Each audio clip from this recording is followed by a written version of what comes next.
আমি সবসময় 5টা স্টক নিয়ে কথা বলি। আজকেও 5টা জেড ক্যাটাগরি শেয়ার নিয়ে কথা বলতে হাজির হয়েছি। প্রথম শেয়ারটা হলো ওয়েস্টার্ন মেরিন শিপইয়ার্ড, এটা জেড ক্যাটাগরি। তারপরটা হলো বিডি থাই, এটাও জেড ক্যাটাগরি।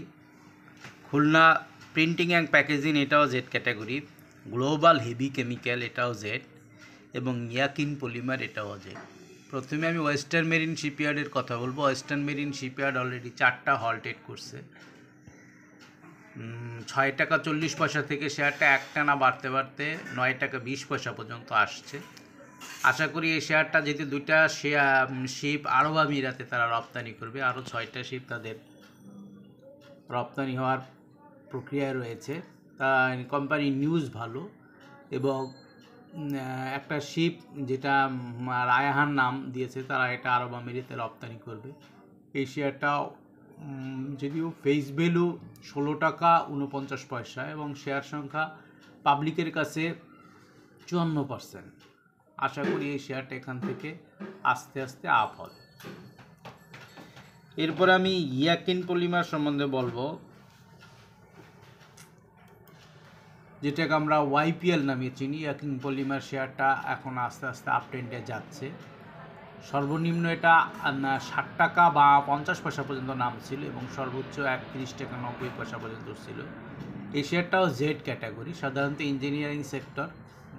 2022 সাল থেকে এই শেয়ারটা এখন পর্যন্ত কোনো ডিভিডেন্ড দেয়নি।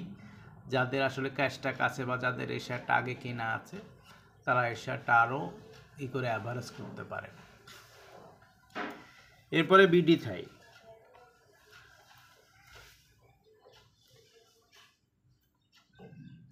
বিডি থাই শেয়ারটা কালকে কিছু ভলিউম করছে, 12 টাকা 30 পয়সা পর্যন্ত উঠছে।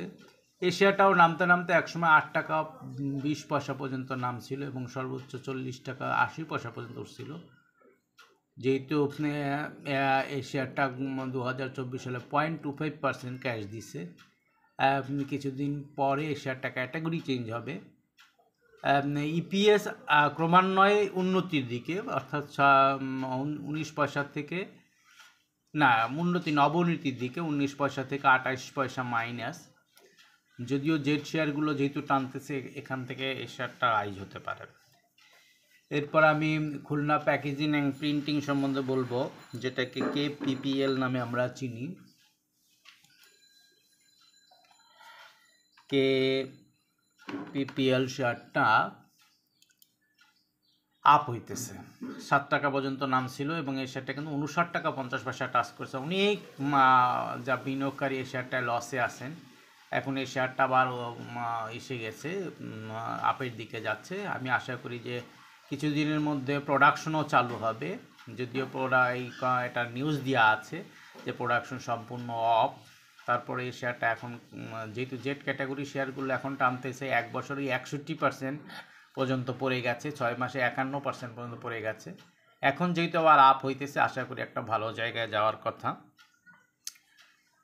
এরপরে আমি লাস্ট যে শেয়ার কথাটা বলবো সেটা হলো global Heavy chemical. Global Heavy chemical শেয়ারটা এটাও কিন্তু এক সময় 52 টাকা পর্যন্ত উঠছিল। 52 টাকা থেকে শেয়ারটা নামতে নামতে এক সময় 14 টাকা 60 পয়সা পর্যন্ত নেমে গেছে। এখন আবার শেয়ারটা আপ ট্রেন্ডে শুরু হয়েছে। আশা করি 2024 সালে এরা নো ডিভিডেন্ড ঘোষণা করেছে, এদের ইপিএস তেমন ভালো না। পাবলিকের কাছে কিন্তু বেশি শেয়ার নেই, যদিও শেয়ারটা হলো 7 কোটি 20 লাখ শেয়ার, তার মধ্যে 19% শেয়ার, বলতে গেলে 1 কোটি 38 লাখ শেয়ার পাবলিকের কাছে আছে। কিছু শেয়ার ইনস্টিটিউটের কাছে আছে, বাকিগুলো ডিরেক্টরদের কাছে। আশা করি শেয়ারটা এখান থেকে ইউটার্ন নিবে এবং যারা শেয়ারটা নিয়ে অনেক দিন বসে আছেন, যদিও শেয়ারটা 10 পয়সা 15 পয়সা 20 পয়সা করে বাড়তেছে, গতকাল কি দেখা যায় 1 টাকা 50 পয়সা আপ হয়েছে। আশা করি এখান থেকে শেয়ারটা আরও রাইজ হওয়ার সম্ভাবনা রয়েছে। যদিও বাজারের অবস্থা খুব খারাপ, কোনো ভলিউম নেই এবং বাজারে ওরকম বড় ধরনের কোনো বায়ান নেই, যে সাধারণত যেইভাবে ভলিউম হতো সেই ভলিউমের কাছাকাছিও নয়।